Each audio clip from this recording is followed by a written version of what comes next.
사랑하는 성도 여러분, 오늘 우리가 함께 나눌 이야기는 이 시대를 살아가는 모든 그리스도인에게 깊은 울림과 도전을 주는 메시지입니다.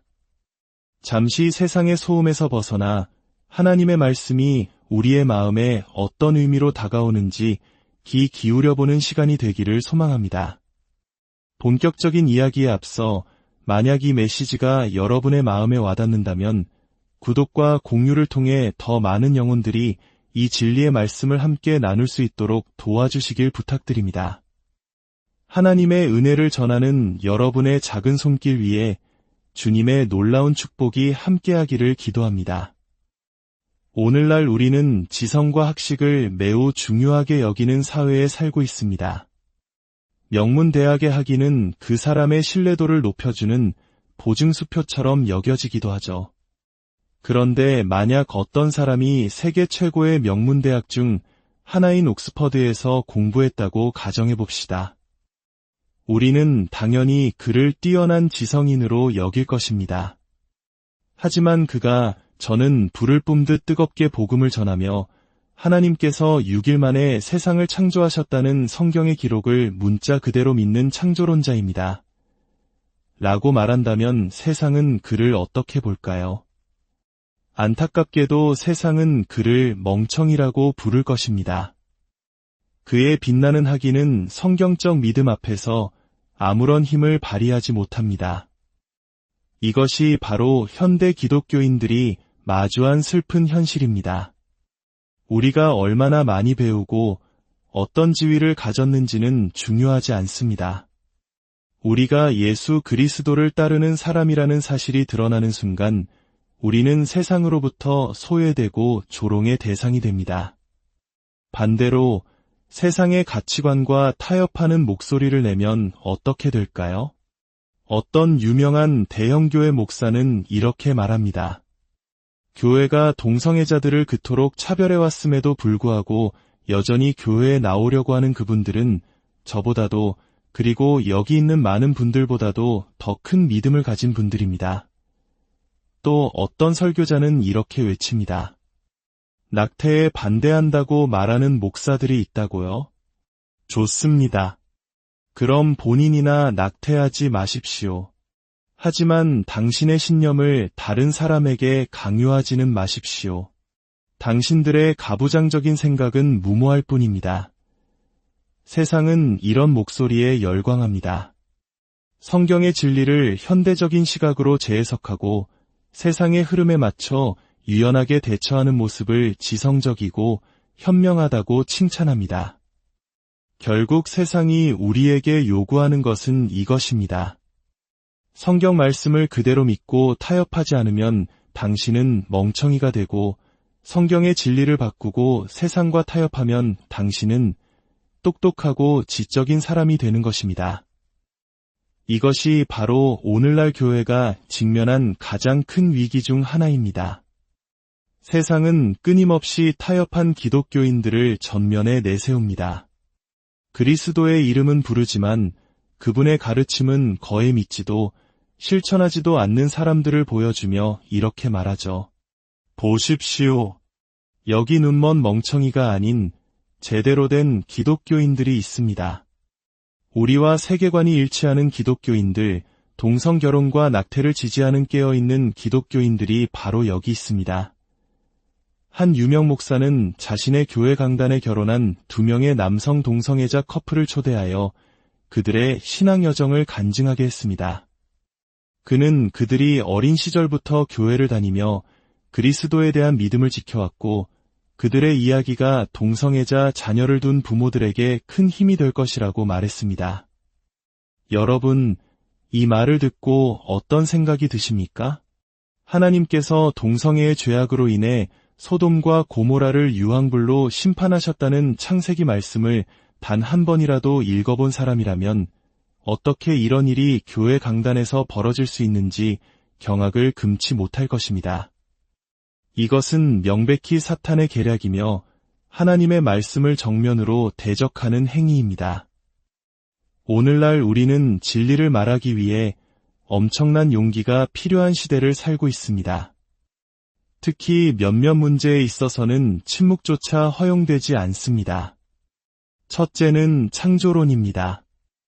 하나님이 이 세상을 창조하셨다고 믿는 것만으로도 당신은 비과학적이고 무지한 사람으로 낙인 찍힙니다. 많은 목회자들조차 창조론을 믿는다는 사실이 알려져 지성인 사회에서 배척당할까 두려워합니다. 둘째는 결혼의 문제입니다.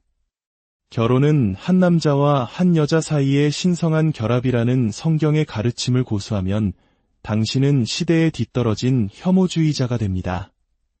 셋째는 성별의 문제입니다. 생물학적 남성이 스스로를 여성이라고 선언하면 그를 여성으로 불러주어야 한다는 세상의 요구에 동의하지 않으면 당신은 폭력을 유발하는 트랜스포빅이라는 끔찍한 비난을 받게 됩니다. 한 법학 교수는 청문회에서 임신할 수 있는 사람들이라는 표현을 사용했습니다.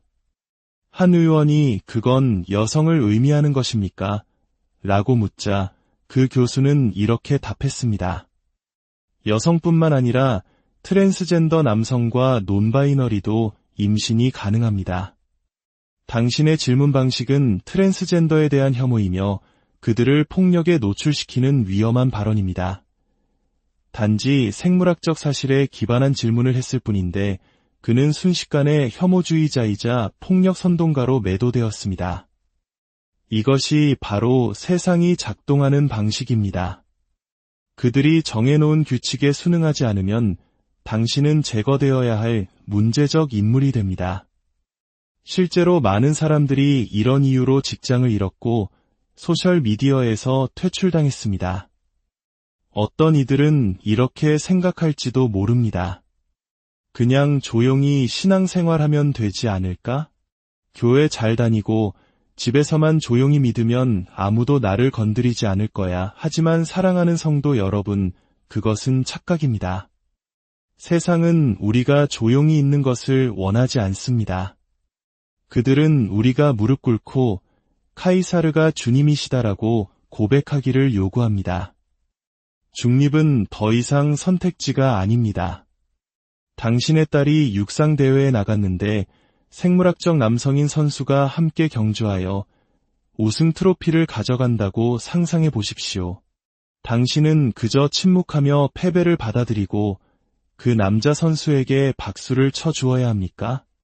당신의 직장에서 모든 서류에 자신의 성별 대명사를 표기하라는 정책이 시행된다고 생각해 보십시오. 당신이 나는 그런 게임에 참여하지 않겠다고 버티면 회사는 그것이 방침이라며 당신을 압박할 것입니다.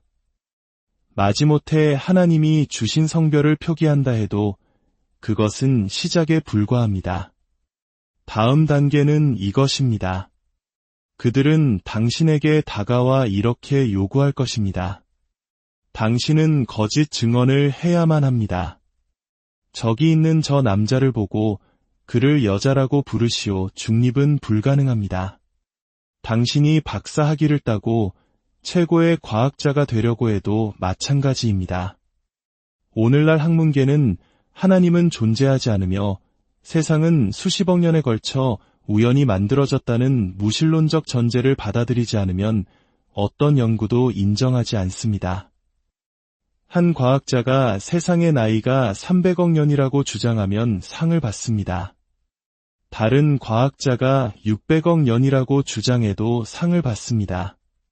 하지만 제가 성경에 근거하여 세상의 나이가 수천 년에 불과하다고 말하면 그들은 저를 멍청이라고 부릅니다. 왜일까요?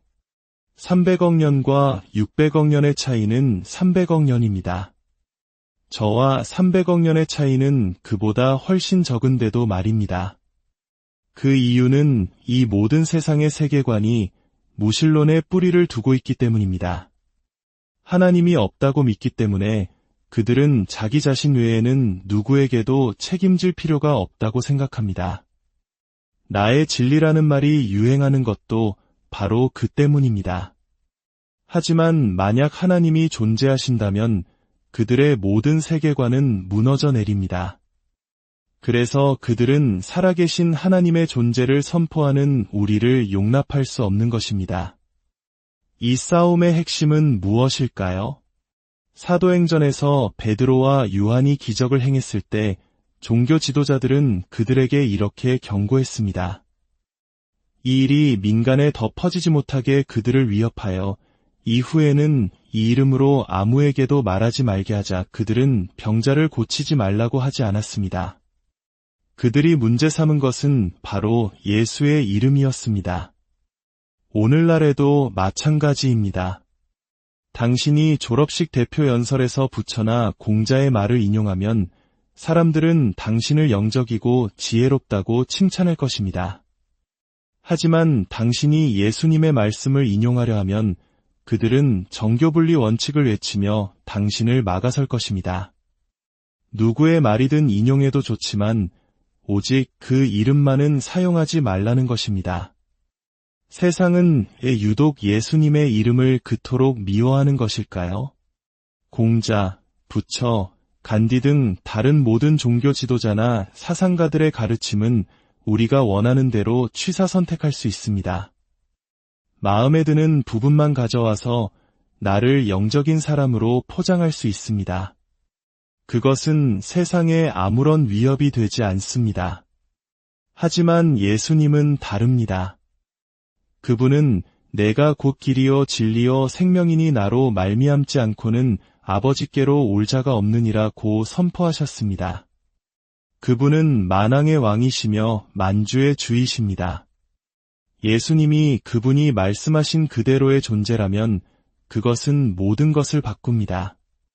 우리는 그분의 말씀 중 일부만 골라 우리에게 유리하게 사용할 수 없으며 그분 앞에 무릎 꿇고 그분을 우리의 왕으로 영접해야만 합니다. 이것이 바로 세상이 예수님의 이름을 두려워하고 증오하는 이유입니다. 예수라는 이름은 죄인이 마주하고 싶지 않은 모든 것을 가져옵니다. 예수님은 세상의 빛이시지만 죄인은 어둠 속에 머물기를 원합니다. 예수님은 세상의 죄를 지고 가는 구원자이시지만 죄인은 자신의 죄를 끝까지 붙들고 싶어 합니다. 사랑하는 성도 여러분, 이 마지막 시대에 그리스도인으로 산다는 것은 바로 이 싸움의 한복판에 서는 것을 의미합니다. 우리는 세상으로부터 소외되고 조롱받고 멍청이 취급을 받을 것입니다. 중립지대는 없습니다. 피할 길도 없습니다. 그러나 두려워하지 마십시오. 우리 주님께서 이미 세상을 이기셨습니다.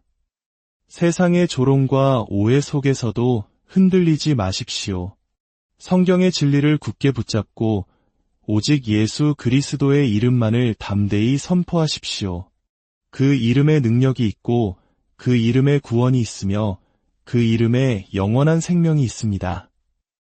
주 예수 그리스도의 이름으로 여러분의 가정과 삶 위에 놀라운 평강과 은혜가 함께하기를 간절히 기도합니다.